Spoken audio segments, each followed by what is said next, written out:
Right, Trevor, we're at the end of the 2 days Biomechanics summer school. Are you worn out yet? I am absolutely cream crackered. But I've grabbed you for 2 seconds because I know you've got to catch a cab. One of the messages that you are constantly reminding people of, basic stuff, you know, I'm sure you tell it to students and stuff like that. History, history, history, anatomy, anatomy, anatomy. Right? Yep, 100%. Back in the day when you trained and there was no internet and there were no apps, how did you learn your anatomy in the old days? Oh, in the old days? Well, we did have books, so there were some good anatomy books, and we obviously had our lecturers. And then it's a practical anatomy. Obviously, when I did the surgery training, we used to do cadaver courses, so we'd do anatomy dissection courses. It was part of what we had to do surgically, and a lot of the guys get that now, and there's nothing like seeing it in real life. Right, whether it's in a cadaver lab or you're doing a surgery, so obviously that reinforces.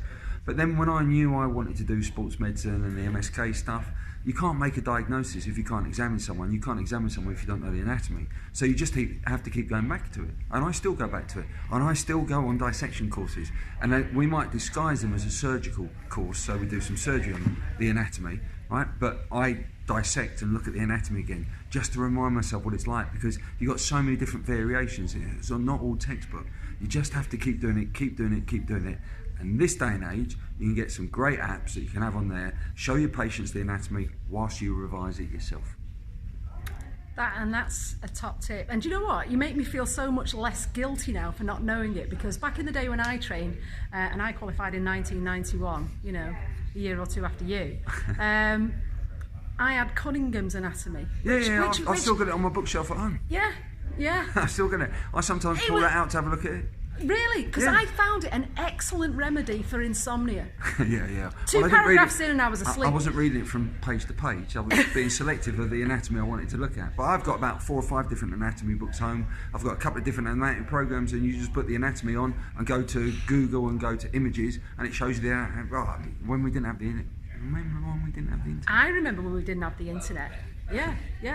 I mean, if you turned off the internet, if you turned the modems off or whatever, the Wi-Fi off for the kids these days, you know, they'd go mad, wouldn't they? So when I left my phone in the Uber and I didn't have it for a week, it was a very interesting week. Was it really? Yeah, it was. Go on, tell us. No, I just didn't have it for a week. I couldn't get maps up, I couldn't do it, and it was like I almost had to go and buy an A to Z because I was going somewhere and my sat-nav died. I never had a phone. My mate who got my phone, the Uber driver dropped it off at my mate's house. And I said, right, I'm going to come over and pick it up. He said, yeah, give me a call when you get nearby. And I'll open the garage. I said, you've got my phone. How am I going to give you a call? I went, oh, yeah, I have, haven't I? You see, the kids these days, they don't know they're born. I used to have to do my dom visits on an A to Z. They wouldn't know what an A to Z is. I did my dom visits on Nat Padiar's push bike with a nail drill in a Tesco's carrier bag. Truth. Honestly? I promise you, around the Isle of Dogs, they never built anything on the Isle of Dogs. Right? They'd never built anything. It was no one would go down there. Really? I'm on a push bike with a nail drill in a carrier bag on the handlebar. Promise you. See, there you go. Tales from the podiatry vault there. Oh, thanks for stopping by and letting me record this with you, Trevor. I know you're in a rush to get off, but I really appreciate you taking the time. Thanks so much. Thanks. Cheers. Bye.